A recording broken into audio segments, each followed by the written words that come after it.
여러분 안녕하세요. 반갑습니다. 이제 이번 학기도 2주 정도 남았습니다. 아직 막바지. 한 학기 동안 수고 많이 하셨는데 최선을 다하시기 바랍니다. 오늘 또 종교계 역사 강의를 시작하면서 우남 이승만 박사의 4대 건국이념에 기초한 노래 나의 조국 대한민국, 그리고 경제 부국을 이룩하신 중수 박정희 대통령을 기념하여 만든 노래 혁명의 불꽃처럼 두 곡 듣고 강의 시작하겠습니다.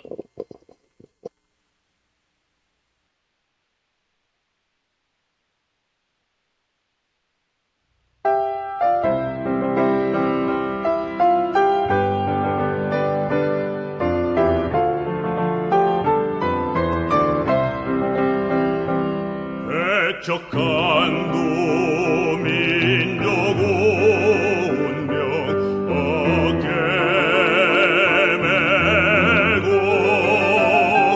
열강들의 각축 속에 독립을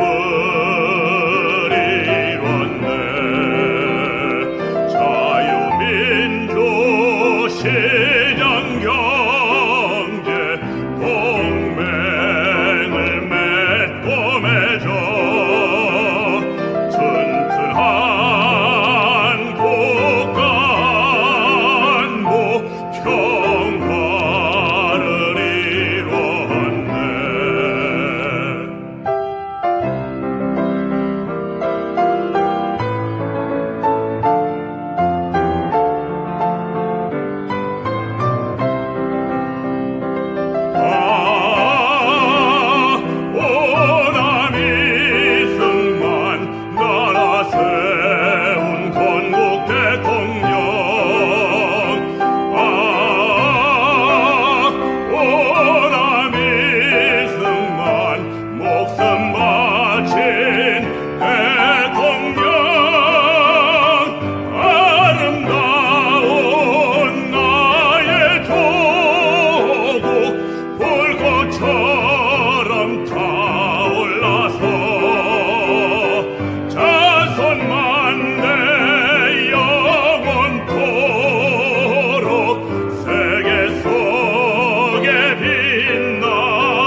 격동하던 혼란 뒤에 혼연이 일어나서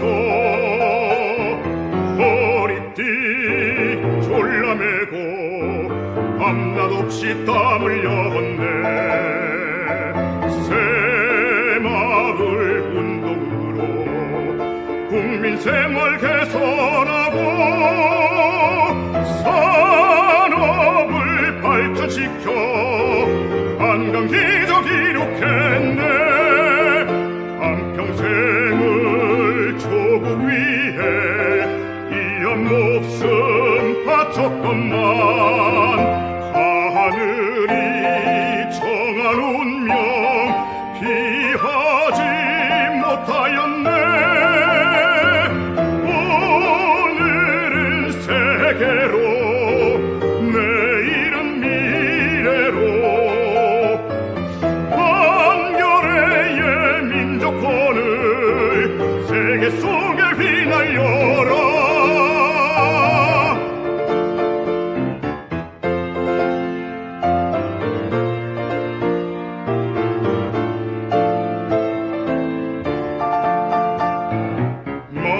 마을마다 도시마다 꿈과 희망 꽃 피우고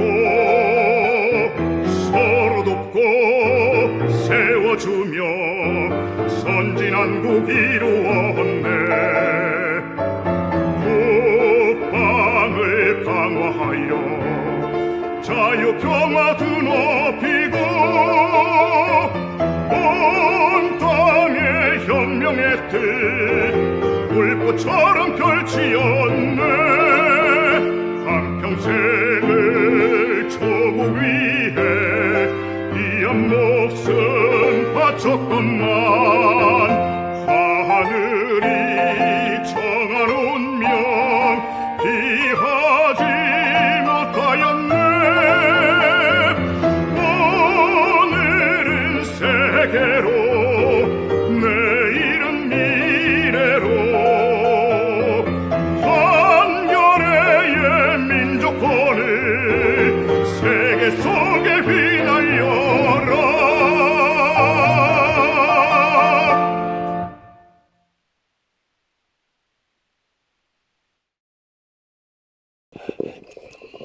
네, 여러분 이승만 박사와 박정희 대통령 노래 잘 들으신 줄로 믿습니다. 이 시간에는 시로 여는 종교개혁사, 오늘은 독수리 비상이라는 시를 준비했습니다. 독수리 비상, 이사야서에 나오는 그 독수리를 생각하면서 오늘 4월 10일 부정선거 규탄 대회가 여러 지역에서 지금 자유마을에서 진행되고 있는데 힘내시라고 제가 우리 청교도 우리 학우들을 위해서 또 이 방송을 들으시는 우리 자유마을 우리 모든 회원들에게 힘내시라고 시를 준비를 했습니다. 함께 같이 낭송하신 후에 강의 시작하겠습니다. 독수리 비상. 비가 오나 눈이 오나 바람이 부나 하늘은 그대의 이상, 땅은 그대의 가슴. 그대 가는 곳은 언제 어디라도 그대의 드넓은 성지. 감히 그 누구도 범접할 수 없는 날갯짓은 운명의 몸부림. 이는 실로 한순간도 도칠 수 없는 전설의 경지. 하여 그대 이름은 천하무적의 독전. 기도하겠습니다. 하나님 아버지 감사합니다. 벌써 금년도 전반기가 지나가고 하지가 눈앞에 무더위가 기승을 부리는 때입니다. 엊그제 시작한 강의는 이제 막바지 한 주를 남겨놓고 있습니다. 걸어가신 아버지, 저희들이 처음 이 강의를 시작할 때 저희들의 마음이 설레었던 것처럼 마지막 마무리 시간까지 기대 속에 설레이는 시간들이 되게 하여 주옵소서. 한 학기 동안 원근 각처에서 강의를 위해서 경청한 우리 모든 학우들 한 사람 한 사람 기억하여 주시고, 우리가 처음에 가졌던 주님에 대한 열정, 특별히 기독교 신학 전반에 나타난 그런 신적 지식들을 우리가 잘 습득할 수 있도록 도우시고, 마지막 시간까지 열정 잃지 않도록 하나님 아버지 도와주시옵소서. 이번 학기에 저희들이 종교개혁사를 공부하고 있습니다. 지금부터 500년 전 당시의 역사는 오늘 우리 한국이 직면한 역사처럼 격동 그 자체였습니다. 누구도 한 치 앞을 예측할 수 없는 정말 어려운 그런 환경 속에서도 당시 세움받은 지도자들, 함께했던 모든 성도들 뒤로 물러가지 않고 정의를 위해서, 특별히 하나님의 그 말씀을 높이는 귀한 개혁에 동참하는 그 일에 마침내 종교개혁은 성공하였고, 오늘 우리는 500년이 지난 이후지만 모든 특권을 우리가 누리고 있습니다. 자비하신 아버지, 역사 속에 함께 하셨던 그 지도자들을, 또 함께 했던 성도들의 그런 고난과 역경 속에서의 신앙의 모범을 저희들이 잘 본받게 하셔서 오늘 우리가 직면한 이 한국의 위기를, 정치적 불안정과 사회적 불안정을 극복할 수 있는 그런 지도자들로 주여 저희들을 함께하여 주옵소서. 나라가 매우 위태로운 가운데 있습니다. 5천년 역사 속에 지금처럼 위태로운 때가 없었습니다. 이념의 갈등으로 인하여, 남한 내부에서의 내부 갈등으로 인하여 이렇게 좌파들의 득세로 어려운 가운데 있습니다. 거룩하신 아버지, 지금까지 누리지 못했던 행복과 부를, 또 신앙의 자유를 우리가 통째 잃어버릴까 염려됩니다. 자비하신 아버지, 누구를 통해서든 이 위기를 극복할 수 있도록 주여 지도자들을 세워주시고, 우리가 더욱 신앙인으로서 마음을 모아 기도하며 또 정의를 위해서 싸울 수 있는 이 시대에 눈물의 선지자 예레미야가 되게 하시고, 또 정의의 선지자 아모스가 되는 귀한 사명을 허락하여 주옵소서. 어려운 때 전광 목사님 세우셨습니다. 주여 건강 주시고 함께하는 모든 지체들에게 하늘의 이슬비와 같은 놀라운 은총이 함께하여 주옵소서. 이 시간에도 부족한 종이 강의를 하겠사오니 붙들어 주시고, 듣는 모든 학우들 어디에 있든지 이 시간에도 열린 마음으로 겸손한 자세로 주고받는 그런 귀한 시간 되게 하여 주시옵소서. 시정을 주님께 의탁하옵고 이 모든 말씀을 예수님의 이름으로 기원하옵나이다.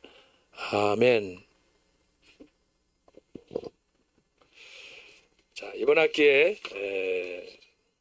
우리가 종교개혁사, 지금부터 500년 전에 일어났던 유럽의 종교개혁사를 살피는 중에 기억하시겠지만 중세의 1000년 동안의 역사 속에서 어떻게 교회가 개혁운동을 했는가, 그리고 중세교회의 종말이 어떠했는가, 그런 가운데 어떻게 누터나 칼빈이나 지빙글이나 존 낙스, 또 영국의 청교도들이 개혁을 주도하고 성취했는가 하는 부분을 우리가 살폈습니다.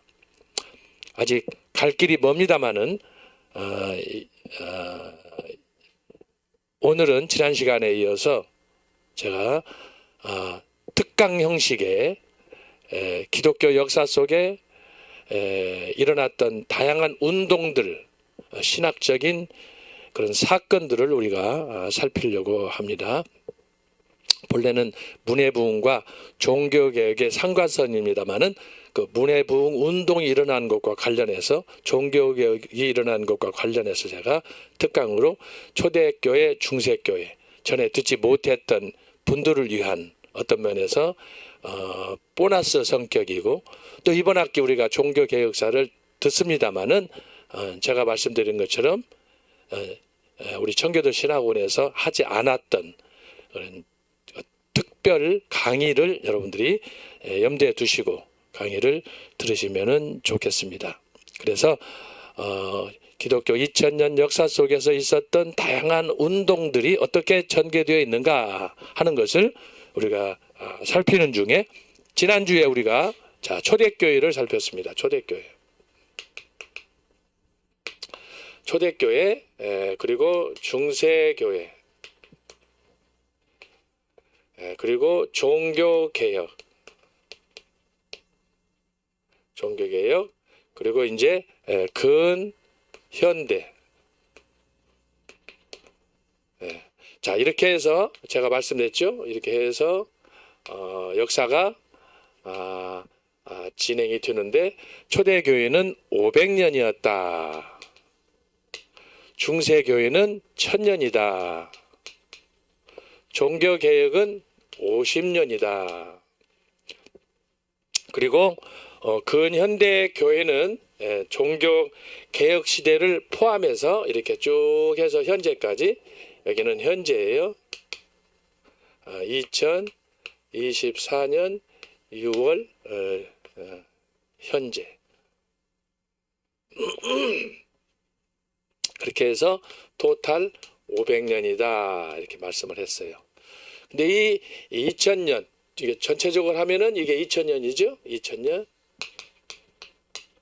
2000년인데 이 역사 속에 시대마다 다양한 운동들이 일어났다. 우리는 지난 시간에 우리가 조금 맛을 봤는데, 문해부,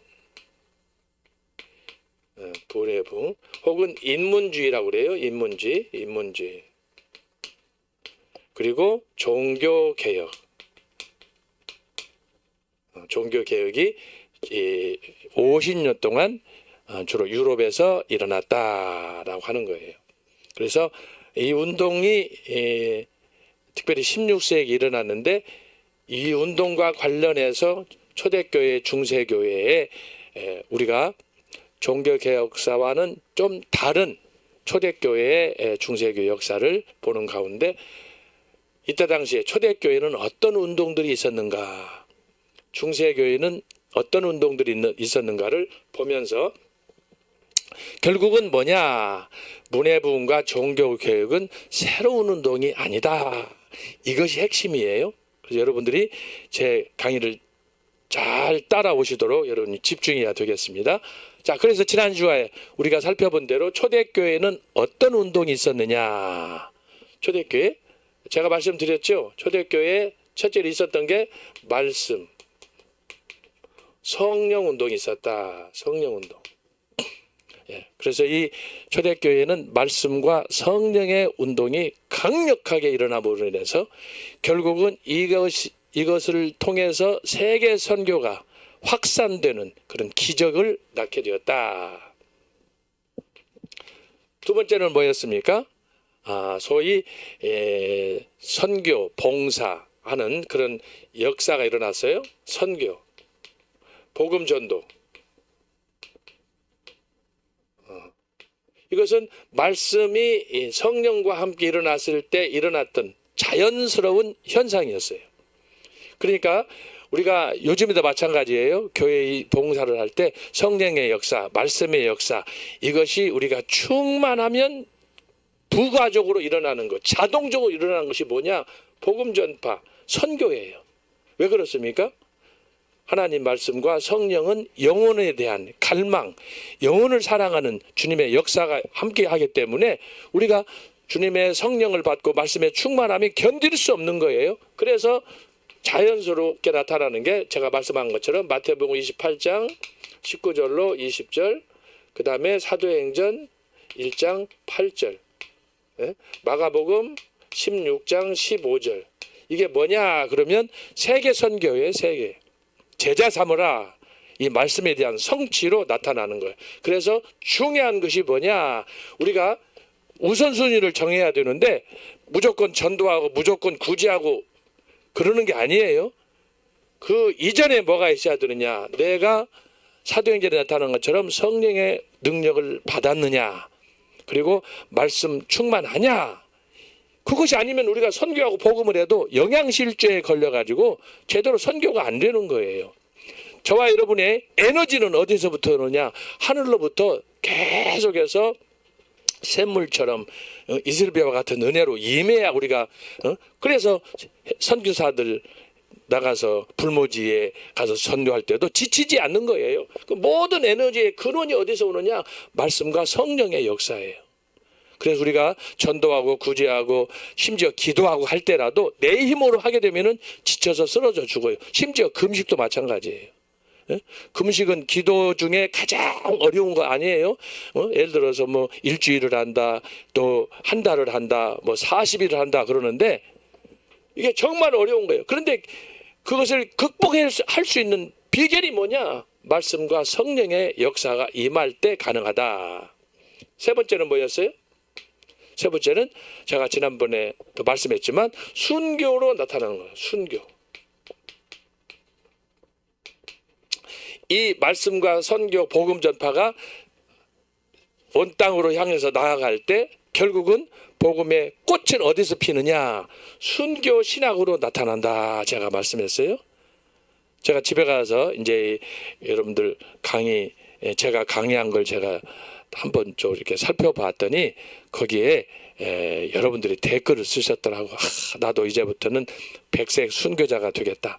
나도 이제부터 적색 순교자가 되겠다. 여러분, 순교는 그렇게 간단하게 우리가 할 수 있는 게 아니에요.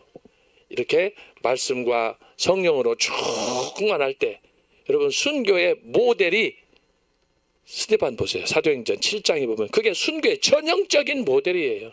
돌에 맞아서 죽고 비난을 받고 모욕을 당하는데도 스데반의 얼굴이 어땠습니까? 그게 신앙인이 가는 길이라 이 말이에요. 그래서 제가 사도행전을 보면은 사도행전 자체가 드라마야. 기적의 역사예요.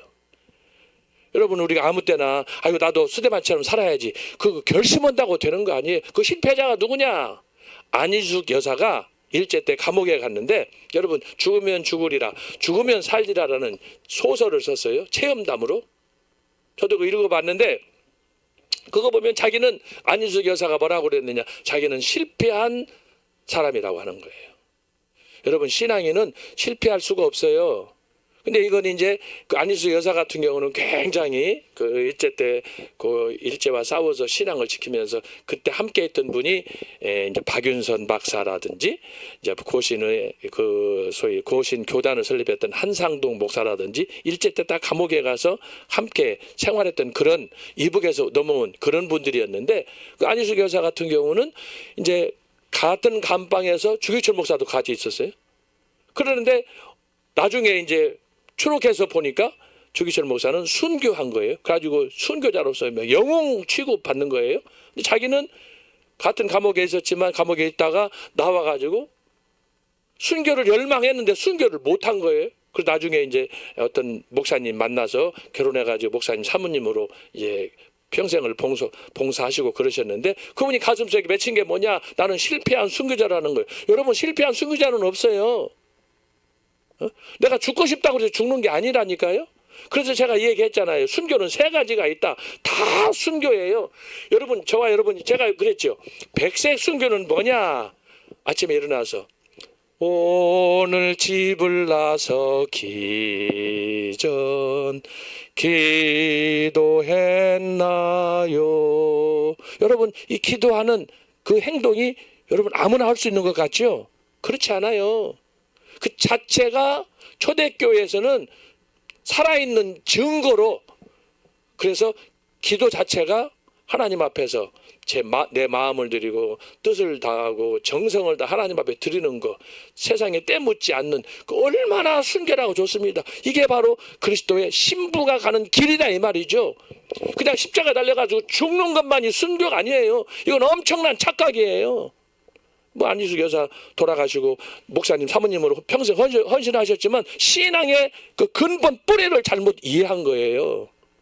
제가 그 죽으면 죽으리라 죽으면 살리라 소설책 읽어봤다고 그러잖아요.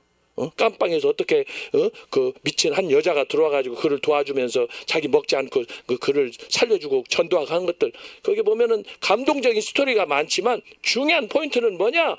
우리가 다 순교를 열망하는데 다 스데반이 될 수가 없다는 거예요. 예? 스데반이 되고 싶다고 해서 되는 게 아니라니까. 안희수 여사가 아주 결정적인 미스테이크를 범한 거예요. 내가 죽고 싶다고 여러분 죽는가? 여러분 한번 해보세요. 안 되는 거예요.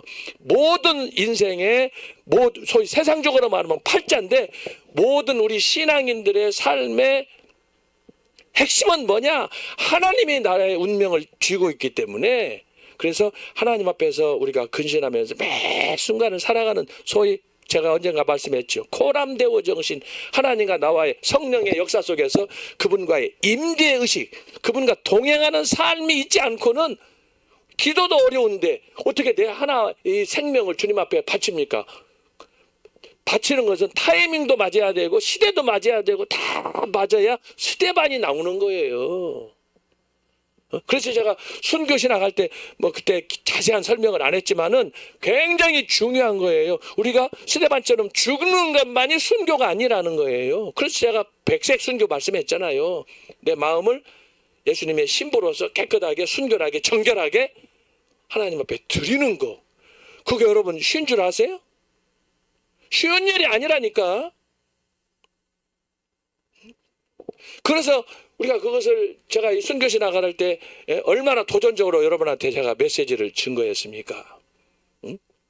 다 사람들이 어디에 꽂혔느냐? 스데반처럼 순교하는, 십자가를 지고 주님 앞에서 내 목숨 하나 바치는 거, 거기에가 꽂혀 있는데 마음대로 안 되는 거라고. 그게 그러면 그것만 순교냐? 아니라는 걸 제가 말씀드리잖아요.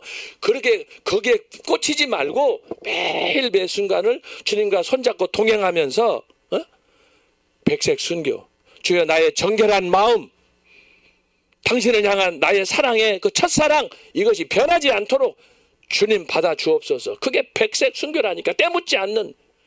그러나 여러분 하루 기도하고 시작해 보세요. 하루에도 수만 번, 수천 번 도전이 오잖아요.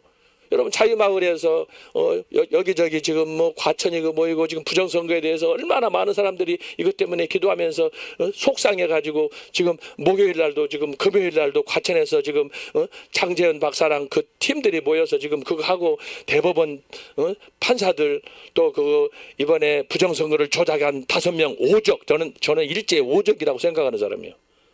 그 사람들하고 지금 직접 만나서 면담도 있고 그러잖아요. 그 쉬운 일이 아니에요. 이 부정선거 우리가 지금 여러분 일하고 있잖아요. 시간을 내서 과천을 가고 점심을 먹고 우리 성도들끼리 교제하고, 이 자체가 뭐냐? 주님을 위해 사는, 나라를 살리는 순교 정신으로 하는 거예요. 그러면 우리가 지금 몇 달째입니까? 4월 10일 선거 이후 지금까지 4월, 5월, 6월 12일 지났잖아요. 몇 달째. 그러나 변화가 일어납니까? 안 일어납니까? 안 일어나잖아요. 그러나 우리 마음속에서는 그걸 위한 뜨거운 열정으로 계속 하는데, 이게 피 말리는 거예요. 피 말리는 거. 그게 순교 신앙이다 이 말이에요. 죽어야만이 순교가 아니다 이거예요. 죽는 것도 중요하지만 하나님과 오늘 주어진 나의 일상 속에서 하나님 앞에서 늘 감사하면서 내 마음을 드리는 거예요. 순결한 신부가 되리라 우리가 복음성가 노래 부르잖아요. 저는 그거 부를 때마다 막 숨이 막힐 정도야. 그것을 여러분들이 생각하셔서, 초대교회는 어떻게 그런 신앙을 가졌느냐? 나가면 잡혀서 죽어. 아직 기독교가 공인되지 않은 네로 황제 같은, 도미티아누스 황제 같은 사도 요한을 밤모섬에다 유배시켰던 그런 수많은 황제들의 박해 속에서도 그들은 어떻게 내가 지금 호흡할 수 있느냐? 작은 공간이라도 그게 상징적인 게 카타콤의 순교터라고 제가 말씀했잖아요. 제가 가봤더니 숨도 쉴 수가 없어요. 햇빛도 하나도 없어요. 먹을 양식도 제대로 없어요. 그런데 그거 지하 동굴에 숨어가지고 자기들끼리 교제하면서 그곳에서 잠자면서, 여러분 다리라도 제대로 뻗고 잠잘 수 있는 공간이 없어요. 그런데도 그들의 마음은 하늘을 향하는 거예요. 이게 백색 순교라니까. 녹색 순교는 뭐였어요? 그러다가 잡히면 감옥에 가는 거야. 두들겨 맞는 거야. 사도 바울은 고린도전서에서 자기가 40에 하나 감한 태장을 여러 차례 맞았다고 그러잖아요. 그래서 육체적으로 내가 주님을 위해서 기도만 하는 게 아니고 실제로 고난을 당하고 욕을 먹고 몸이 상하고, 사도 바울이 동족의 위험과 이방인의 위험과 바다의 위험과 그런 위험들이 수없이 매일매일 변하는 환경 속에서 직면하잖아요. 그걸 부닥치는 거예요. 피하지 않고. 그래서 제가 그때 뭐라고 그랬어요. 요나 같은 놈은 정말 나쁜 사람이야. 하나님의 선지자인데도 도망가잖아요. 그러다가 죽을 지경에 큰 물고기 뱃속가서 죽을 그런 긴박한 상황에서 그가 기도하다가 영적으로 눈을 떠서 선교지로 가잖아요. 그러는 거예요. 이것이 뭐냐? 복음을 전한다는 자체는 고난을 동반하기 때문에, 그러니까 요나가 이걸 아는 거야. 아, 이거 저 일본 사람 싫은 거야. 그래서 자기는 아수로 가기를 싫어한 거야. 저 사람 생각하면 일본 사람이야, 원수야. 저 사람은 망해야 돼.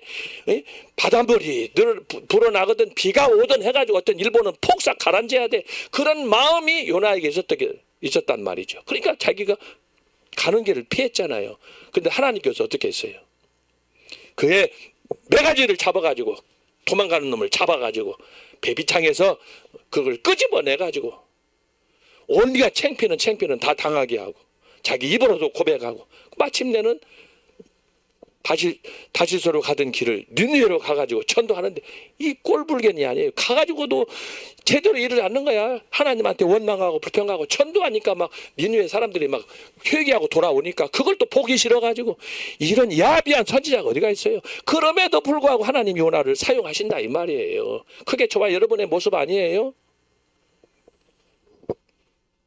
그래서 여러분, 우리가 백색 순교가 됐든 녹색 순교가 됐든 이 순교자로 살아간다고 하는 자체는 고난의 역사야.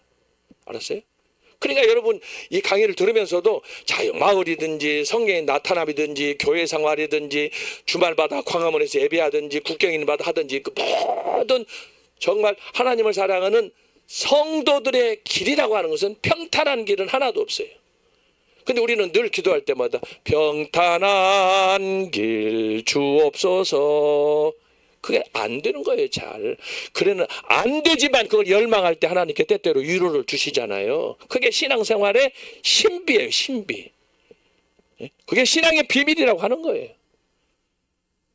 그래서 여러분이 이걸 잘 기억하셔서 순교신앙, 이것을 기억하라. 그 다음에 제가 지난 시간에 뭘 얘기했어요? 교부신학을 얘기했어요. 교부신학. 교부들이란 뭐라고 그랬어요? 처치 파더스 그러는데 교회의 스승들이에요. 소위 당시로 말하면 초대교회 현자들, 좀 배웠다는 지성인들. 이 사람들이 이걸 할 때 제가 뭐라고 그랬어요? 313년 콘스탄티누스 황제의 기독교 공인과 더불어 지하에 숨어있던 많은 기독교 지도자들이 이제 지상으로 올라오면서, 왜냐하면 기독교가 이제 합법적인 종교가 됐기 때문에 이들이 읽은 하나님의 말씀, 그것을 계속해서 저작으로, 저술로 책을 써서 이제 발표하면서 신학 논쟁이 붙고, 그로 인해서 신학이 꽃이 피는 그런 놀라운 그 전환점이 되었다. 그런데 이 교부신학은 제가 얘기했죠. 서방, 동방으로 나눠졌다 그랬잖아요. 그래서 여러분들이 이것은 제가 강의한 초대교회사 강의도 좀 보시고, 또 강의가 많기 때문에 지금 아마 초대, 중세 이렇게 해서 하게 되면은 근한 100강 이상 될 거예요. 그러면은 순서 찾아서 여러분 보기가 쉽지 않으니까, 그래서 저희 책을 사서 초대교회사, 중세교회사 그 책을 사서 보면은 훨씬 간편하게 비교해서 볼 수 있잖아요. 혹시 이것이 어려우면 만화 초대교회사, 만화 중세교회사, 또 이번 학기에 만화 종교개혁사 제가 이렇게 썼는데, 만화 종교개혁 이것을 읽어보면 기독교 역사의 전체적인 흐름을 여러분들이 잘 이해할 수 있는 거니까 여러분들께서 참고하시면 좋겠어요. 그래서 초대교회 하게 되면은 수많은 사건이 있어요. 500년 사이에 수많은 사건이 있지만 그것을 맥을 잡아서 그냥 무조건 책 읽는다고 되는 거 아니에요. 그 500년 동안에 일어났던 사건 중에서 가장 중요한 것을 1, 2, 3, 4로 딱 구분해 가지고 그래서 이거를 통해서 맥을 잡아야 역사가 이해가 되는 거예요. 그냥 무조건 책만 읽는다고 되는 게 아니야. 성경도 마찬가지야. 성경도 창세기부터 계시록까지 여러분 한두 번 읽어봤어요? 창세기는 너덜너덜해. 그러나 내위기, 민수기, 신명기 가면은 여기는 말짱해. 그러다가 또 시편 정도 가면 또 너덜너덜해. 왜? 자주 봐서. 또 신약성도 마찬가지야. 특정 성경 보면은 아주 많이 봐서 눈물도 흘리고 콧물도 흘려가지고 너덜너덜한데 성경은 깨끗해. 그러면 안 된다는 얘기예요. 성경을 우리가 고르게 식사를 할 때도 고르게 이것저것 먹어야 하듯이 영의 양식인 하나님의 말씀도 편식하면 안 된다 이 말이에요. 그래서 이게 성경을 읽을 때도 제가 여러 번 강조하지만 정광훈 목사님이 왜 이 시대에 위대하냐? 제가 영국에서 10년 공부하고 박사학위 받고 서울에 와서 총신에서 교수하다가 은퇴하고 그랬는데 제가 말씀드리잖아요. 제가 기독교 역사 초대교회부터 초대교회, 중세교회, 종교교회, 근대교회 책을 한국 사람으로서는 어쩌면 제가 유일하게 기독교 역사 8권을 쓴 사람이에요. 번역이 아니에요. 내가 이거 쓰다가 머리가 원래는 머리 수도 많았는데 머리가 다 빠져버렸어. 머리도 휘어져 버리고. 그렇게 해서 초대교회에서 열심히 제가 논문 형태로 이걸 다 썼는데 중요한 게 뭐냐? 성경도 마찬가지야. 역사도 마찬가지고 요점 핵심을 딱 잡아서 그걸 쉽게 이해할 수 있도록 이걸 해줘야 되는데 우리가 성경을 읽을 때 그렇게 쉽게 이해하도록 누가 설교했습니까? 어느 책에 그게 나와 있습니까? 그런데 전광훈 목사님이 제가 이 논문도 썼잖아요. 전광훈 목사 설교 심층 분석. 여러분이 내가 이 논문 쓰면서 전광훈 목사님 다시 보게 됐어요. 광화문에 어느 날 갑자기 우리 선배 교수님이 하도 저를 나오라고 꼬셔가지고 그래서 왜 그렇습니까? 그랬더니 무조건 나오라고 하는 거 아니에요. 그래서 광화문 나갔더니 막 사람들이 엄청나게 모이고 경복궁 갔더니 막 길바닥에 사람들이 누워있고 그래서 가서 보니까 어떤 분이 막 설교를 하는 거야. 근데 가만히 보니까 내 스타일이 아니야. 그래서 아이고 내가 잘못 왔다. 그래서 처음에는 보고 인사하고 가고 그러다가 말씀을 듣는데 야, 이 말씀에 귀를 기울이고 봤더니 이 말씀이 생명력이 있는 아주 능력이 있는 상한 골소를 쪼개는 그런 예리한 말씀이 정광훈 목사님의 말씀 속에 담겨져 있더라고. 그래서 제가 말씀을 읽고 듣고 하다가 또 감사한 게 어느 날 전 목사님이 저한테 교수님 한번 내 설교에 대해서 서 교수님이 한번 역사신학자로서 평가 좀 해 주십시오. 시간은 10분입니다. 그때가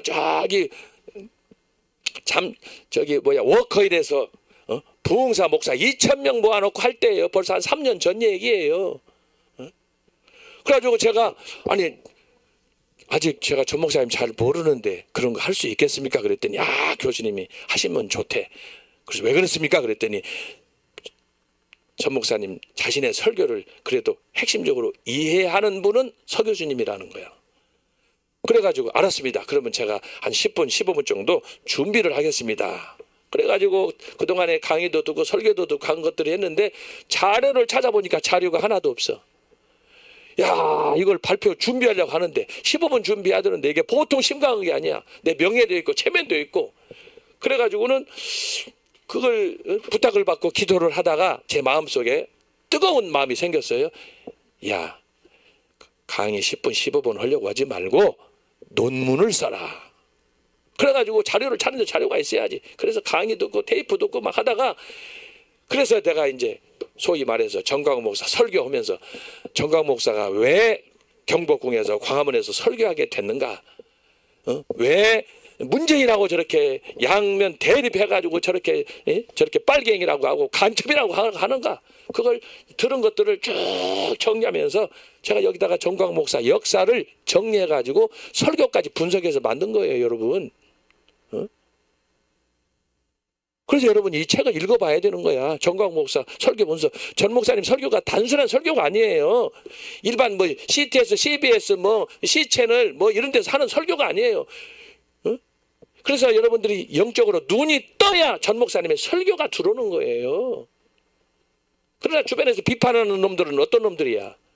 전 목사님이 이름만 듣고 전 목사님에 대해서 전혀 내용을 몰라. 설교를 뭐 하는지, 어떤 정신으로 애국 운동을 하는지를 사람들이 몰라. 그리고는 오해만 해, 오해만. 잘못된 거예요. 그거 나중에 그 영혼이 어떻게 되겠어요? 저는요, 내 친구들도 많이 있어요. 내 친구들도 보니까 둘로 딱 갈라져 있어. 전 목사님을 좋아하는 사람, 전 목사님 싫어하는 사람. 좋아하는 사람은 내버려 두고 혹시라도 부정적으로 보고 싫어하는 사람 있잖아요. 정신 차려야 돼. 예? 사람의 체면으로 우리가 신앙생활하고 구원받는 거 아니에요. 어? 우리 동기들 다 이제 은퇴해가지고 할아버지 돼가지고 손자나 보고 놀러나 다니고 그럴 사람들이에요 지금. 근데 그들이 하는 일이 뭐냐? 할 일이 없어. 이런 때 나라는 어려우니까 애국운동하고 말씀에 더 아주 심취해가지고 나는요 가만히 생각해봐. 우리 친구들 이제 다들 은퇴하고 지금 별 사람 다 있어요. 총장도 있고 총회장도 있고 다 거쳐간 사람들이에요. 근데 그 사람들한테 내가 우리 친구들한테 뭐 동문들 뭐 선후배 관계 다 됐었는데 그 사람들한테 내가 묻고 싶은 얘기가 뭐냐? 도대체 당신들이 뭘 설교했냐? 이거 하나 내가 묻고 싶은 거예요. 뭘 설교했냐? 공자월 맹자월이 설교입니까? 하나님과 말씀을 통해서 인격적으로 만나서 정말 있는 이런 뭐 주석에 누구의 뭐 이런 거에 나와 있는 걸 얘기하는 거 아니에요. 설교는 하나님으로부터 받은 그 말씀의 은혜를 목사가 잘 정리해서 가르쳐 주는 거예요. 깨우쳐 주고 거기에 삶의 변화가 일어나는 게 설교인 거예요. 그냥 안고 공장을 명장해가지고 지식 전달하는 게 설교가 아니라 이 말이에요. 근데 지금 한국교회 95% 이상이 어쩌면 99%일지도 몰라요. 성경이 뭔지를 몰라. 설교가 뭔지를 몰라. 그냥 뭐 공자 맹자한다고 총회장이라고 총장이라고 택도 없는 소리 말아요. 그건 이번 주에 손은배 교수님이 책을 썼어요. 그것은 설교가 아니다. 내가 책을 읽어보고 있는데 100% 공감하는 얘기예요. 목사가 성경을 몰라. 목사가 신학이 뭔지도 몰라. 그러고 앉아서 마태복음이네 출애굽기네 창세기네 떠들고 있는 거예요. 만약에 그렇다면 이 사람들은 전부 다 정광 목사님 앞에 나와가지고 성령에 나타난 강의를 듣고 말씀 한번 들어보세요. 겸손한 자세로 하나님의 역사 경영을 듣든지 구원에 관한 그 역사적인 비밀, 특별히 복음의 7대 연합이든지 5대 제사든지 이 모든 강의를 여러분들이 들으면 듣는 것마다 많이 회복이 됐든지 창조 속에 나타난 그리스도의 구속사의 원리라든지 이게 지금 광화문에서 하시고 있는 다니엘에서 2장의 신상에 관한 다니엘에서 묵시록에 관한 그 해석 방법이라든지 이 모든 것이 도전이에요. 도전. 제가 한두 번 들은 게 아닌데도 들을 때마다 감동이 되고 들을 때마다 도전이 되는 거예요. 그 말씀 속에 왜 그러느냐? 복음이 있기 때문에 능력이 있기 때문에 그러는 거예요. 뭐 신학교 졸업해가지고 목사 안 써본 목사예요? 다 목사입니까 여러분? 응? 내가 여러분들한테 이렇게 하는 이유가 뭐냐? 내가 내가 그래도 한국에서 최고로 세계적으로 제일 크다는 총신대 신대원에서 교수다 은퇴한 사람이에요. 내가 보통 사람인 줄 알아요? 내가 키운 제자만 해도 지금 몇천 명이 아니라 몇만 명이에요. 전 세계에 다 들어가 있어. 선교사로 들어가 있고. 아시아, 유럽, 5대양 6대지 다 흩어져 있어요. 그런데 내가 감히 이렇게 유치는 이유는 뭐냐? 목사라고 그래서 다 목사가 아니다. 여기에는 죄송한 얘기예요. 쓰레기들도 많다 이 말이에요. 성도라고 다 성도입니까? 다 대부분 상당수가 쓰레기 성도가 있어요. 어디 가서 먹을 거 찾고 구걸이나 했었고 말이에요. 설교 준비 안 하고 기도 준비 안 하고 맨날 대충 되면은 주일날 되면은 그냥 시간 때우려고 가가지고 그게 무슨 설교야? 능력이 나타나야 설교지. 예? 그러니까 한국교회가 계속해서 저질화 되는 거예요. 신학교가 많다고 해서 잘못은 아니에요. 문제는 뭐냐?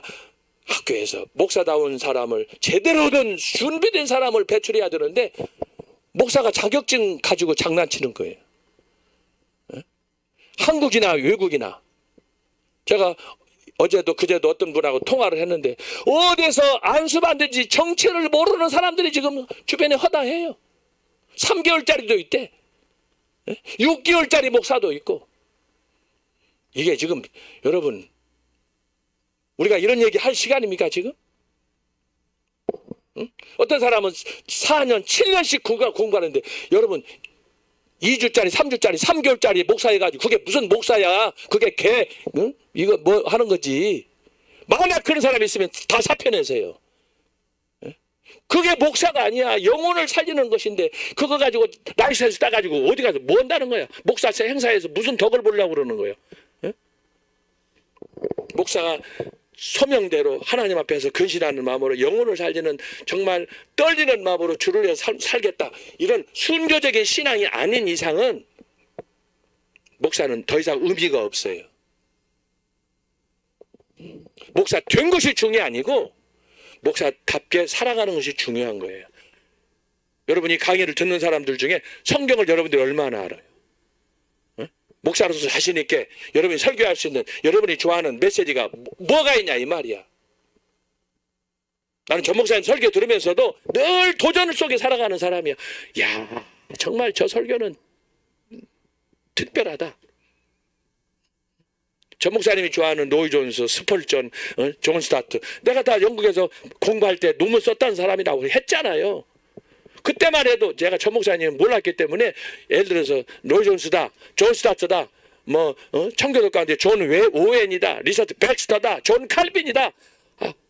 나 책 엄청나게 읽고 나 그거 논문도 쓰고 내가 박사학위까지 준 사람 아닙니까? 전 목사님이 늘 홍보하는 대로 내 박사학위 논문이 영국 세계적인 그런 재단인 영국 대형 도서관에 등재가 돼 있다. 여러분 나는 그거 기대하고 쓴 게 아니에요. 나중에 보니까 그게 등재가 돼 있어서 번호가 온 거예요. 나로서는 영광이고 감사할 일이죠.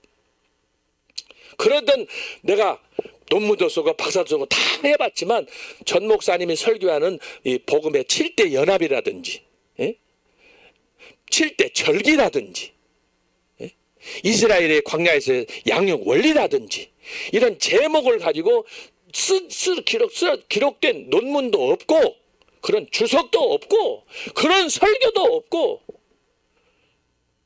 제가 그래서 그거 듣고 내가 감동을 받고 이야 이건 정말 놀라운 거다.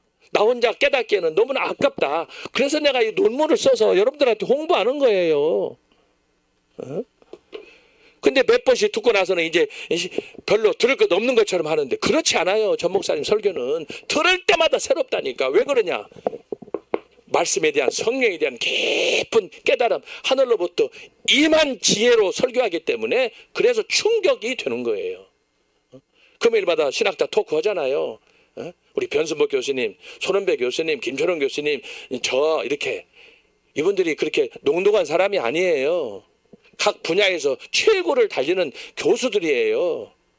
그런데 여러분 생각해 보세요. 이런 학위 받은 박사들, 교수들이 한 교회의 부흥사 목사를 하는 지교의 목사의 설교 문도 아니고 설교를 요약한 걸 가지고 신학자 토크를 한다. 그거 가지고 1시간씩 2시간씩 디스커션 한다. 그걸 해석한다. 여러분 이게 가능한 일입니까? 2000년 역사에 없는 일이에요 이게. 그럼에도 불구하고 우리가 하는 이유가 뭡니까? 조 목사님의 짧은 멘트의 한 메시지 속에 심오한 영적 능력 그 의미가 포함되어 있기 때문에 그래서 우리가 그걸 하는 거예요. 혹시라도 오늘 이 강의를 들으면서 신학을 한다든지 신학을 하고 목사가 됐다든지 전도사가 됐다든지 강구소사가 됐다든지 누구든 상관없어요. 제대로 이걸 말씀에 대해서 깨닫지 못하면 사표 내세요. 교회도 그만두시고 그렇게 대충하고 목사 밥 먹으려고 라이센스 가지고 나는 목사네 가가지고 그렇게 하는 게 목사가 아니에요. 그거 하면은 당신도 죽고 교회도 죽는 거예요. 정신 차리라고 내가 이런 얘기 하는 거예요 지금. 뭐 패거리로 뭐 우리가 뭘 못해서 뭐 집단 형성해 가지고 우리가 먹을 거예요. 말씀과 성령의 능력이 없는 사람은 죽은 사람이에요. 신학교 나 목사고 그거 가지고 간판 자랑할 것이 아니에요. 그만큼 책임이 따른다는 걸 여러분이 아셔야 돼요. 하나만 더 할 거예요. 오늘 보너스니까. 자, 5번째예요. 순교신학, 교보신학은 서방과 동방이 있다. 동방은 신비적이다. 굉장히 이 사람들은 의식적이다.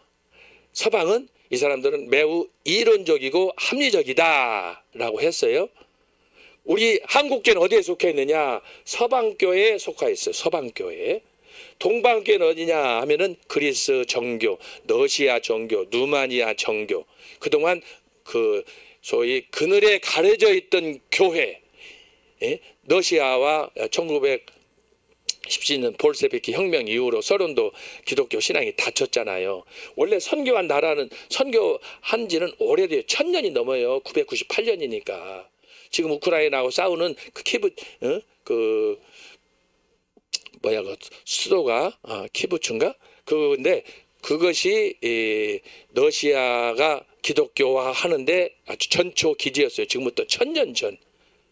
그렇게 중요한 도시인데 어쨌든 이렇게 서방과 동방은 지역적으로 나눠져 있지만 처음에는 복음이 하나였어요. 복음이 하나였는데 지역으로 이제 각 그 시대를 따라서 복음이 들어가면서 그 지역에 맞게 복음이 정착되어 가지고 그래서 동방은 의식주의로 신비주의로 나가게 됐고 서방은 좀 더 학문적으로 신학적으로 이렇게 정리가 됐다라고 하는 거예요. 자, 이것이 교보신학이에요. 이 교보신학의 최정점은 누구라고 그랬어요? 어거스틴이다 그랬죠. 어거스틴.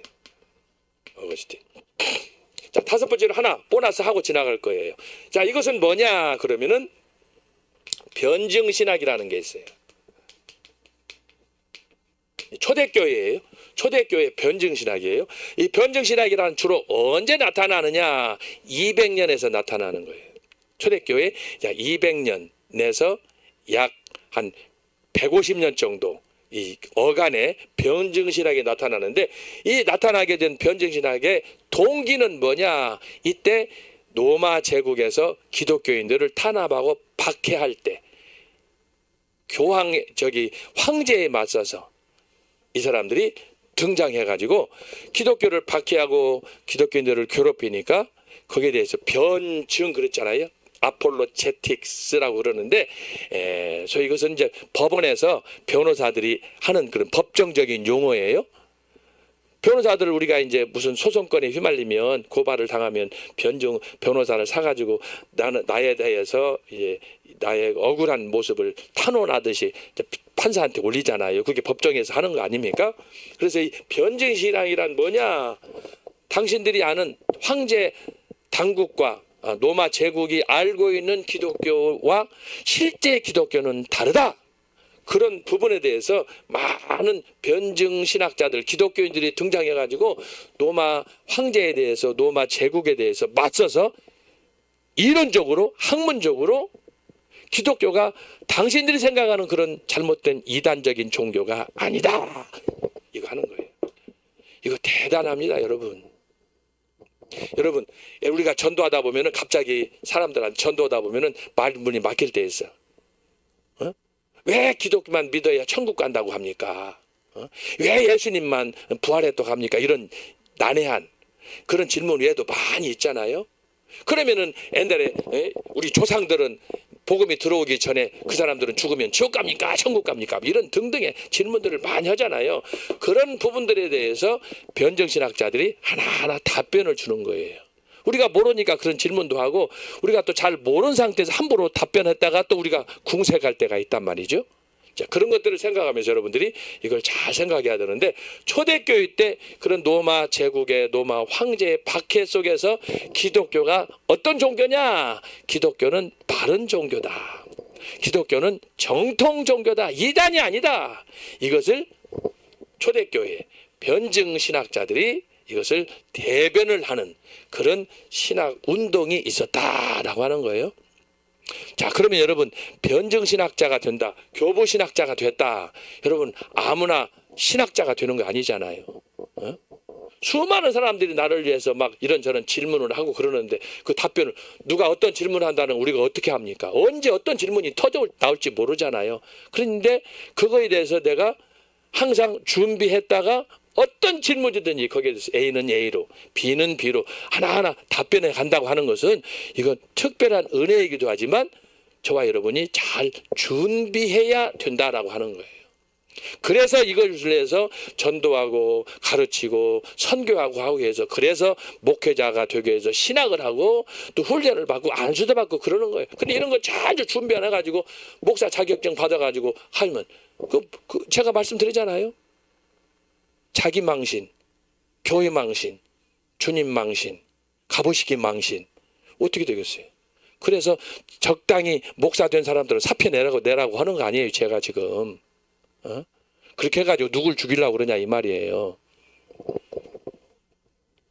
그래서 제가 여기서 하는 얘기는 그 쟁점은 전 목사님이 설교하셨던 그런 400여 개 말씀표에 나타난 건요 100가지밖에 안 돼요. 근데 거기에 없는 400가지의 또 많은 주제가 있어요. 제가 그 여기에 논문에서도 몇 가지는 제가 썼어요. 그 성경에 말씀표에 없는 것들을 제가 여러 그 강의를 듣고 지방 집회라든지 이런 데 다니다가 이걸 비교해 보니까 말씀표에 없는 거야. 그래서 내가 여기다가 이거 썼어요. 여기 페이지 이 논문 28페이지에 보면은 여기다가 썼어요. 원래 100가지 주제에 없는 거야. 없는 것들 여기 예를 들면 축복의 권세, 하나님의 말씀, 바울의 영적 주소. 여러분 바울의 영적 주소에 대해서 설교 많이 들으셨잖아요. 근데 100가지 주소 여기 제목에는 없는 것들이에요. 그 외에도 많아요.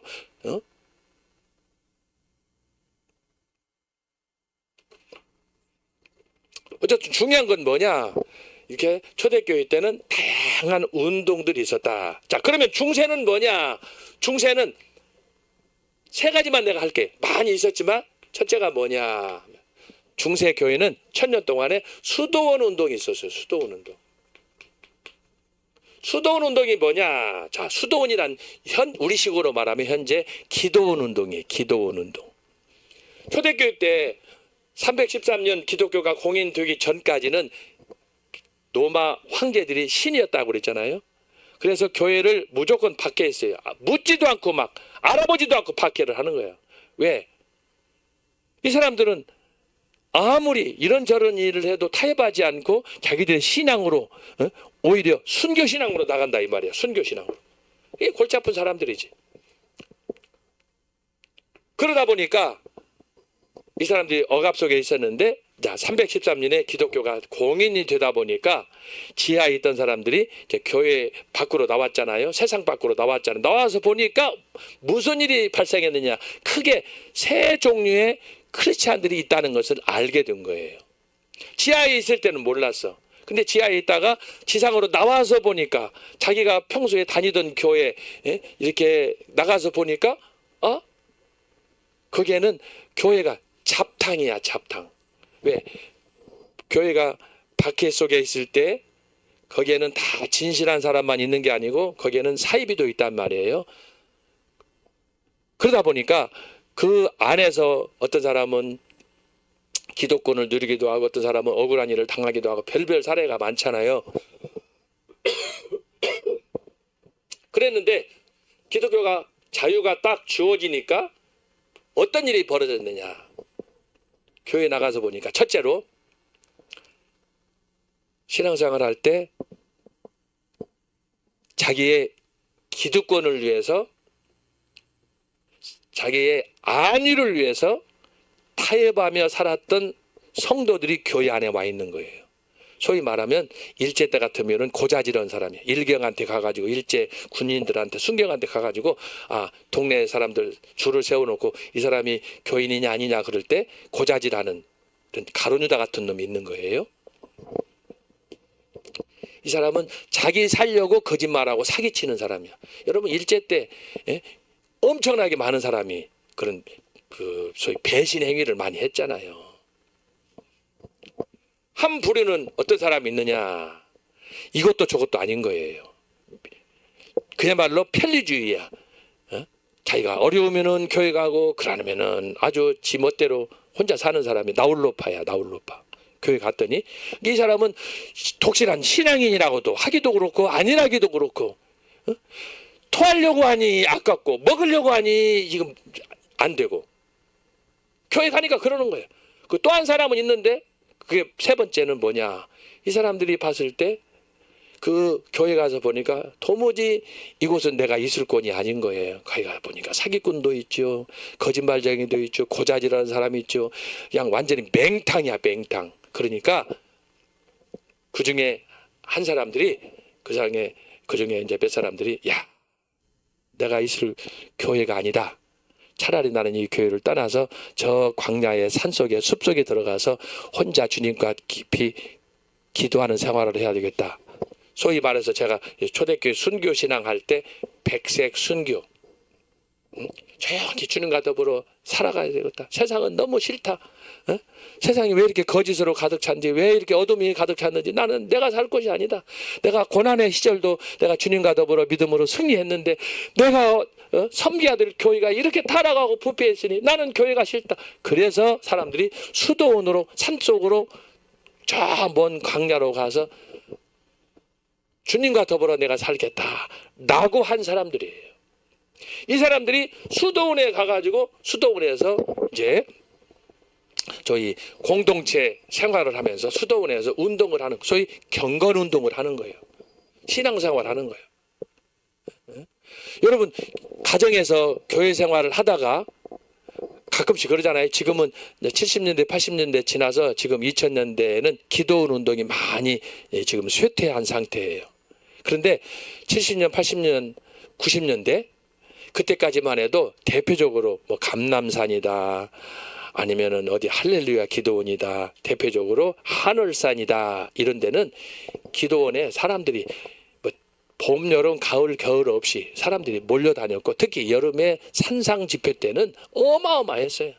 저도 영국 가기 전에 그때 전도사 시절에 하늘산 가가지고 학생들 데리고 가고, 여전도회, 남전도회, 전교회 뭐 이렇게 해서 철학기도 하면서, 그때는 부흥회를 일주일씩 했잖아요. 월요일부터 토요일 새벽까지 했잖아요. 그럼 매 시간마다 그 하늘산을 가보면 그 대성전 엄청난 장충 체육관처럼 그렇게 보다 더 크게 지어놔지, 산속에다가. 그 사람이 꾸역꾸역 모여가지고 거기서 찬양하고 말씀 듣고 그러면 얼마나 은혜가 임했는지. 거기서다가 낮에는 또 그 산 언덕에서 잣나무 심겨진 그 산속에서 그 야외 집회를 하면 장관이었어요, 장관. 그렇게 해서 참 한국 교회가 70년, 80년, 90년대에 그렇게 부흥을 했는데, 왜 그때 당시에 그렇게 기도원 갔느냐? 교회 생활해도 답답하니까, 뭔가 좀 1% 부족한 것 같으니까 기도원에 가서 은혜 받고 금식하면서 가서 특별 은혜를 받고 그랬던 그런 기억이 있는데, 수도원이 바로 그랬다 이 말이죠. 그래서 일반 교회하고 수도원은 조금 다른 어떤 신앙생활 할 수 있는 그런 공간이었다 이 말이에요. 그래서 여러분이 그런 경험 하셨겠지만, 예를 들어서 우리가 집에서 신앙생활 하다가 전 목사님과 더불어서 성령이 나타난 집회 오살리에서 한다. 그러면 갈 때 마음이 같습니까? 다릅니까? 다른 마음으로 가잖아요. 기대하는 마음으로 가잖아요. 교회에 있을 때 답답했던 그런 마음을 가서 응답받고 성취하고 함께 은혜 받고, 그런 마음으로 벌써 가정과 교회하고 기도원하고 그런 느낌이 다르다 이 말이죠. 자세가 달라요. 그래서 갈 때도 여기서 오살리도 뭐 우리가 전철 타고 자가용 타고 뭐 교회 버스 타고도 갑니다만은, 옛날에는 걸어서들 많이 다녔어. 교통편이 안 좋으니까. 저도 하늘산 갈 때 거기 전철 타고 기차역에서 딱 내리면 거기 들어가는 길이 한 4km 이상, 한 6, 7km 될 거예요. 산길 따라서 시냇물 흐르는데 그 길 사이로 쭉 가면서 찬송가 부르고 복음성가 부르면서 가면은요, 얼마나 좋은지 몰라. 옆에는 시냇물이 막 흐르고 있고, 거기 가서 그때 당시에는, 옛날에는 밥도 해먹고 그랬어. 지금은 밥을 못 해먹지만. 참 그런 추억이 제가 있어요. 그래서 참 하늘 사람은 지금도 막 설레이고, 지금은 하늘산 원장은 저하고 또 아주 친구야. 이천서 목사 큰아들 이영금 목사라고. 나랑 학교 같이 좀 다녔어요. 후배야, 후배. 나를 얼마나 그 친구가 좋아했는지 내가 연락 안 한 지가 오래됐어요. 그 친구도 여러 가지 어려움도 당하고 그랬지만 지금도 내가 연락하면 내 전화 받고 그런데 그렇게 끈끈하게 지냈던 친구예요. 그때 아버지 돌아가시 전에 아버지도 내가 옆에서 모시기도 하고 이천석 목사님 그런 아주 그 기도원에 대한 하늘산에 대한 추억이 있는데 나중에 보니까 우리 제자가 또 그 이영근 목사 조카인데 그분을 도와서 그 기도원 또 가서 또 봉사하고 찬양을 잘해 그 친구는. 그래서 찬양으로 봉사하는 것도 제가 보고 그랬었어요. 그래서 어쨌든 이 초대교회 때 로마 제국의 박해 속에서 그렇게 고난을 이겨냈던 사람들이 끝까지 참고 승리한 사람들이 기독교가 공인되자 지하에서 지상으로 올라와 가지고 이들이 이제 교회 생활을 해야 되는데 적응이 안 되고 교회는 가보니까 난장판이야. 완전히 짬뽕이야. 박해할 때 타협한 사람, 거짓말한 사람, 온갖 잡동사니가 다 모였는데 끝까지 순교적인 신앙으로 살아왔던 사람들이 볼 때는 믿음이 안 가는 거예요. 저 사람 사기꾼, 거짓말쟁이, 배신자. 그래서 이 사람들이 수도원에 가서 들에서 산에서 동굴 파놓고 또 천막 쳐놓고 기도하면서 그렇게 해서 현대식 기도원이 수도원을 통해서 형성이 됐다라고 하는 거예요. 그래서 초대교회 때 이제 종교개혁 때 가서 보면은요 유럽이 우리가 지구 번호를 보면은 지구가 동그랗잖아요. 그런데 유럽을 보면 유럽이 지구 중간에 딱 있는데 얼마나 수도원이 많았느냐 그러면 수도원이 벌집처럼 많았어요. 어떤 학자는 600만 개가 유럽에 수도원이 있었대. 그러니까 크고 작은 그런 기도원, 수도원이 스페인으로부터 영국으로부터 독일로부터 이탈리아로부터 러시아로 전 세계로 이렇게 동그랗게 유럽이 이렇게 있으면 유럽이 해골로 이게 이런 그 소위 해골 형태의 기도원이 유럽에 600만 개가 이렇게 있었다라고 하는 거예요. 이것은 광야도 있고 사막도 있지만 숲이 우거진 그런 산 속에 그렇게 많이 세워졌었다. 그렇게 해서 중세 교회는 특징이 뭐냐? 수도원 운동으로 나타난다.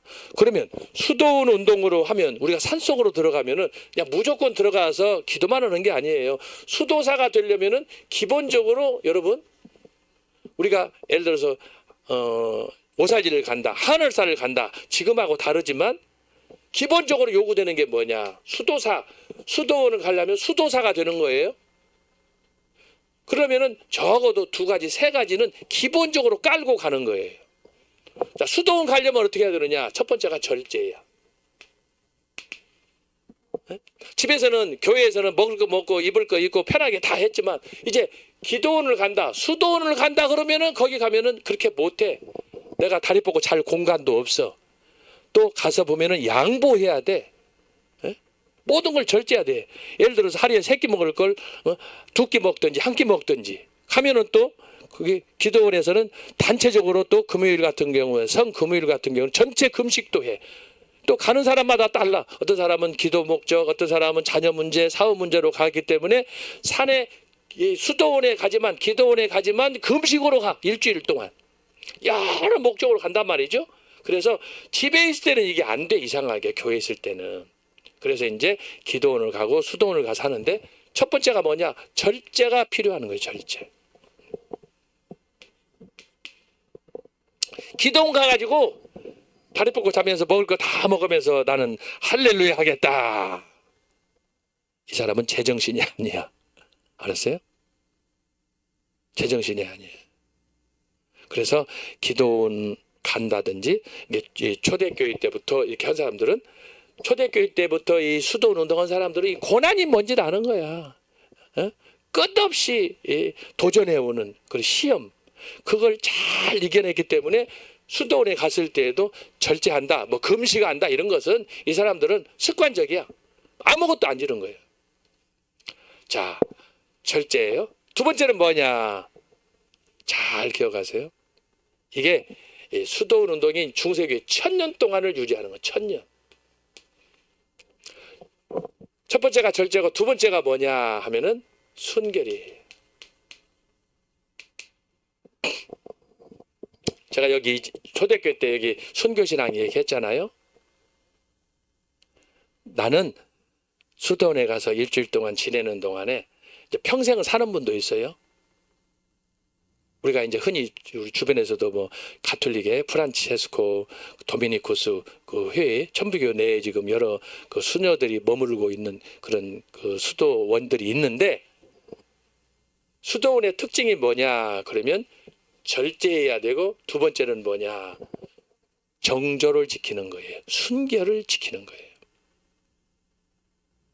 이거 굉장히 중요한 거예요. 이것이 결국은 중세교회를 버티는 영적 힘이 됐어요. 절제하고 순결한다. 이 신앙생활에 이거 얼마나 중요해요. 이 절제 같은 경우는 우리가 이제 에베소서에 보면은 성령의 9가지 은사가 언급되잖아요. 에베소서 5장에 보면 마지막이 뭐냐? 절제. 사랑과 충성과 온유와 이렇게 쭉 나오잖아요. 333 해가지고 9가지가 은사가 나오는데 마지막에 뭐냐? 절제. 아무리 우리가 별을 옮기는, 별을 따는, 뭐 기적을 행하는 은사를 행할 수 있어도 마지막에 절제 못하면 소용이 없어요. 수도원에서 강조한 게 바로 그 절제. 모든 능력 중에 그래서 절제가 뭐냐? 자기를 조절할 수 있는, 자기를 내려놓을 수 있는 그 절제. 자기 한계를, 인간의 한계를 아는 거죠. 거기에다가 절제에다가 뭐예요? 순결. 순결한 사람이 주님의 신부가 되는 거예요. 그러니까 제가 얘기하잖아요. 목사라고 해서 다 목사가 아니고, 성도라고 해서 다 목사가 아니고, 제가 어저께도 참 오래된 분인데 저하고 가끔씩 만나서 이제 신앙적인 얘기들을 많이 해요. 이분이 아주 젊은 분인데 굉장히 그 복음에 대한, 애국 운동에 대한 그 열정이 대단한 분인데, 어제도 갑자기 전화 와서 만나자고 그래가지고 만나다 보니까 아주 한 5시간 동안을 둘이 만나서 커피 마셔가면서 이렇게 얘기를 했더라고요. 근데 뭐 계속해서 묻고 얘기하다 보니까 시간 가는지 몰랐어요. 몰랐는데 제가 그분한테 그랬어요. 당신이 신학을 하고 앞으로 목사가 되고 할 텐데, 당신이 꿈꾸는 목회자는 뭐고, 당신이 꿈꾸는 교회는 어떤 교회냐. 이분이 이제 나를 좋아하니까 내가 또 강의하고 전 목사님도 와서 애국운동 하는 걸 보고, 또 이제 이승만 박사 노래, 박정희 대통령 노래, 그런 부분을 저를 많이 영상 촬영할 때 도움을 많이 주는 분이에요. 이분이 그런 얘기 하는 거예요. 제가 그분한테 이런저런 얘기 많이 했지만, 제가 한마디로 신앙생활이라고 그래서, 목사라고 그래서, 교수라고 그래서 다 똑같지 않다. 제가 한 얘기는 그거였어요. 성도는 성도대로, 교수는 교수대로, 목사는 목사대로 등급이 있다. 제가 그랬어요. 그래서 제가 지금 여러분한테 하는 아침에 지금 강의도 그거예요. 목사 안수 받았다고 해서 다 목사가 아니라 거기는 개똥 목사도 있다 이 말이에요. 정치를 하는 사람이라고 다 정치가냐? 거기는 이재명 같은 사기꾼도 있고 조국도 있는 거예요. 문재인 같은 대통령이면 별겁니까? 쓰레기 인생이 되는 거예요. 정신 차리라고 내가 하는 얘기야, 여러분. 등급이 있어요, 인생에.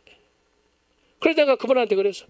당신이 지금 이렇게 그래서 성실하게 준비하고 살아가려고 그러는데, 바둑으로 말하면 1단, 2단, 3단, 9단까지 등급이 있는 거지. 바둑 뛴다고 해서 다 그렇게 등급이 같은 게 아니다. 목사도 마찬가지다. 목사라고 그래서 대형교회 한다고 해서 목사냐? 그거 아니다.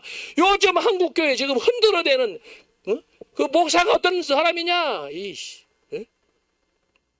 교단 총회장이, 어떤 대학의 총장이, 서울에서 소문난 대형 교회 중에 한 사람이 지금 한국교회를 지금 요동치고 있어, 여러분.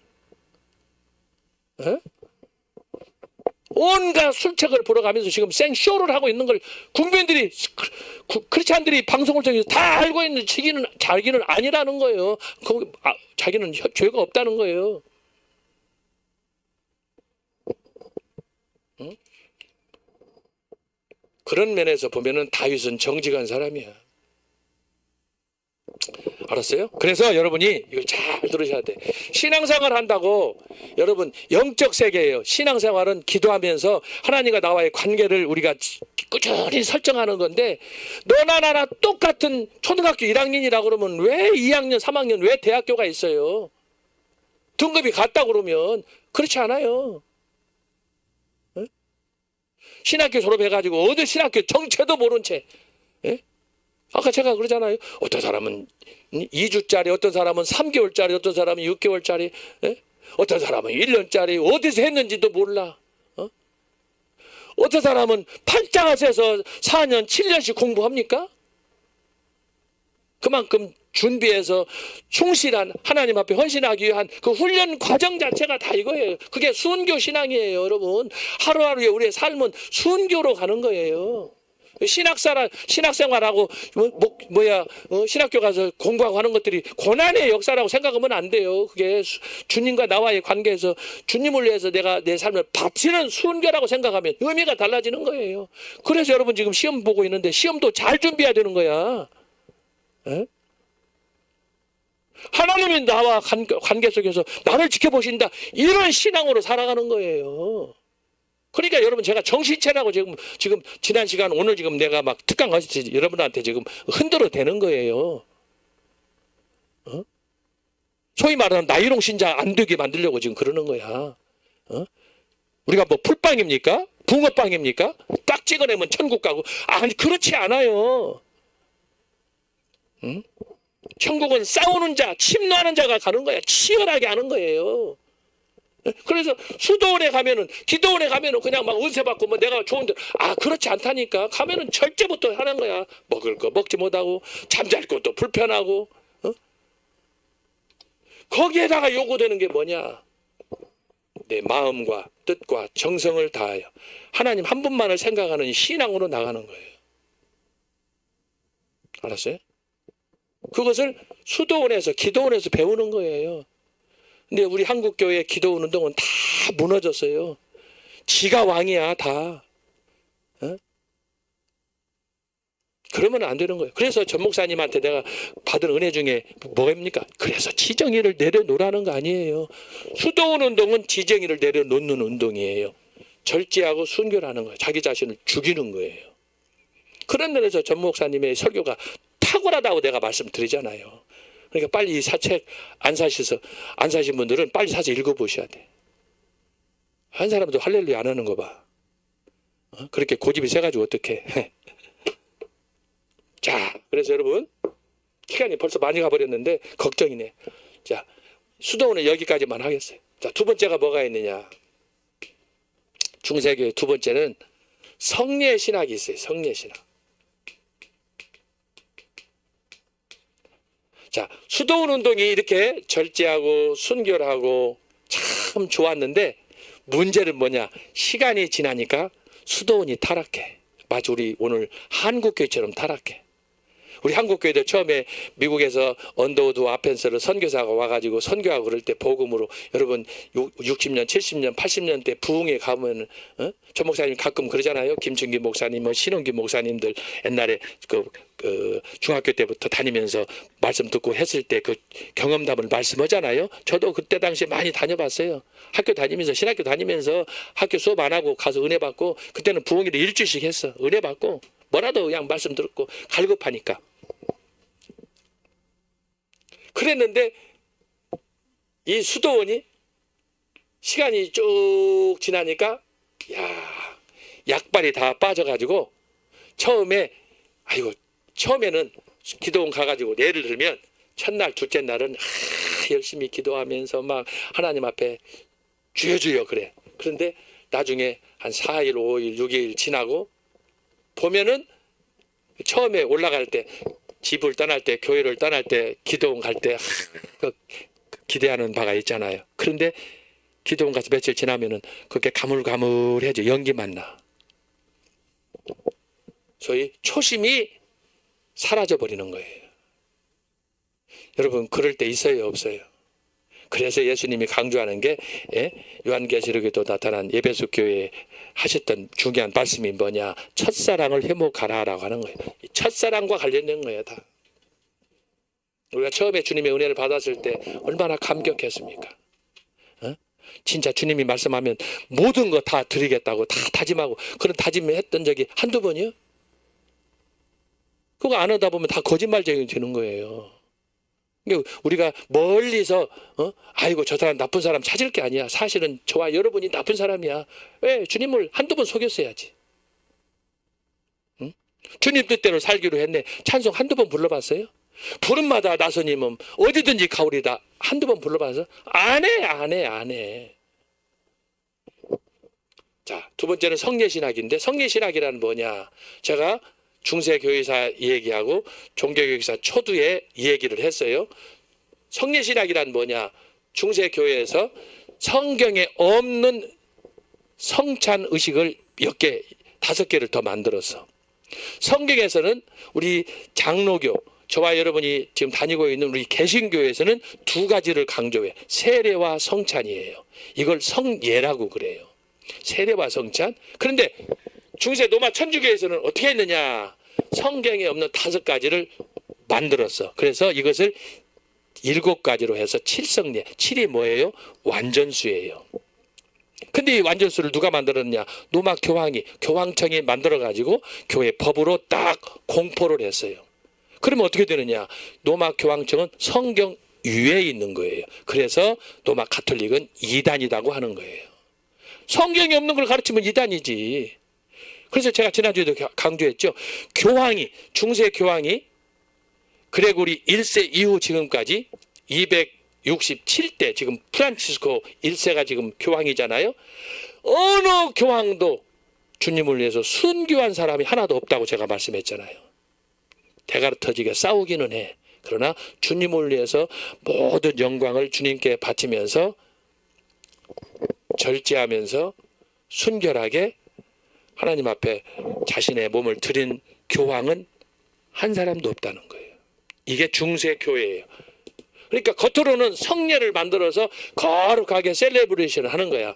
아이고 결혼식도 하고 고해성사도 하고 또 이렇게 성직자 세울 때는 소위 그 특별 안수식도 하고 사람이 죽을 때는 종부성사 해가지고 죽을 때도 하고 막 이렇게 해서 여러 가지 세레모니를 펼쳐서 그래서 중세 로마 가톨릭 교회는 의식으로 가득 찼어요. 의식으로. 사람이 태어나서 요람까지 모든 의식으로 교회 안에서 할 수 있도록 했는데 문제는 뭐냐? 성경대로 안 한 것이 문제지. 저와 여러분이 하루하루를 살아도 말씀대로 산다. 지 마음대로 살면 안 되는 거야. 우리가 말씀대로 산다는 건 뭐냐? 하나님이 우리에게 주신 말씀, 성경의 말씀, 계시의 말씀에 기초해서 살아가는 거예요. 내 방식이 아니야. 그 내 방식을 전 목사님이 뭐라고 그래요? 그걸 지정이라고 하는 거 아니에요. 그걸 내려놓으라는 거지. 또 다른 표현으로 뭐예요? 내가 좋아하는 것을 포기하는 거, 선악과를 반나바라는 거 아니에요. 이거 정말 기가 막힌 설교예요. 내가 어디서 영국에서 10년 있고 유명한 부흥사들 그 로즈 목사 제자들 설교 듣고 뭐 여기저기 듣고 많이 책도 읽고 그랬지만 어느 책에도 선악과를 반나봐라 이 설교는 들어본 적이 없어요. 내가 전공국 목사님이 처음이에요. 그래서 내가 충격을 받은 거예요. 지정의를 내려놔라. 자기 자신을 부인하라고는 많이 해. 예? 그런데 지정의를 내려놔라. 이야, 이것은 충격이야. 자, 그래서 여러분한테 드리는 얘기예요.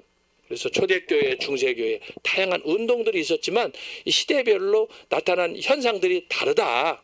그렇지만 다르지만 우리가 그 다름을 통해서 우리가 오늘 이 시대에 받아야 될 도전이 뭔가, 교훈이 뭔가 이걸 잘 새겨가지고 특별히 제가 여러분 오늘 전도사님이든지 강도사님이든지 목사님이든지 교수든지 박사든지 다 계급장 떼어놓고 하나님 앞에서 우리가 1대1로 만나는 거예요. 내 스스로 내가 뭔가 잘못했다, 부족하다 사표 내세요. 그거 하지 마세요. 그거 가지고 있는 게 중요한 게 아니에요.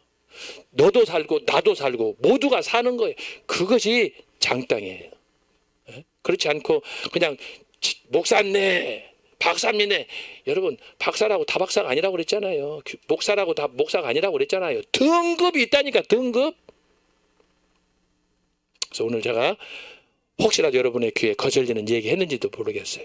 그래 여러분이 제 진심을 잘 이해하시고, 성도는 성도대로 레벨이 있어요. 집사도 레벨이 있고 권사도 레벨이 있고, 그 딱지 하나 붙으면 영원히 권사 아니에요. 장로라고 웃기지 마세요. 함부로 그걸 우리가 남발하면 안 되는 거야. 그게 맞게 우리가 살아가야 되는 거지. 여러분이 잘 기억하셔서 혹시라도 제 말씀에 상처받은 분 없기를 바라고 제 진심을 이해하시면 좋겠습니다. 그래서 중요한 것은 하나님께서 각 시대마다 사람을 세우고 저와 여러분을 통해서 하나님의 일을 행하시는데, 여러분 자신이 하나님 앞에서 바르게, 옳게, 의롭게, 정의롭게 그렇게 쓰임받은 하나님의 종들 되시기를 바랍니다. 다음 주에는 계속 이어서 제가 마무리하도록 하겠습니다. 기도하겠습니다. 하나님 아버지 감사합니다. 오늘 또 정교도 신학원 시로 여는 종교개혁사 이렇게 해서 마무리하였습니다. 기독교 2000년 역사 속에 나타난 시대별 다양한 운동들 우리가 살피는 가운데 오늘 중세교회 이렇게 수도원 운동과 성례 신학에 대해서 살폈습니다. 저희들이 어느 시점에 살든 항상 하나님의 음성을 듣고 하나님 앞에서 정직한 신앙인으로 살아갈 수 있도록 도와주시고, 신앙에는 등급이 있다고 하였사오니, 은그릇, 금그릇, 나무그릇 등급이 있다고 하였사오니 우리가 다 금그릇처럼 하나님의 인정을 받는 하나님의 종들이 되게 하여 주옵소서. 특별히 지도자로 선택받은 강도사, 전도사, 목사들 정신 차리게 하시고, 그리하여 나라가 어려울 때 에스더와 같은 마음으로, 모르드게와 같은 마음으로 헌신할 수 있는 은혜를 주옵소서. 감사하고 예수님의 이름으로 기도합나이다. 아멘.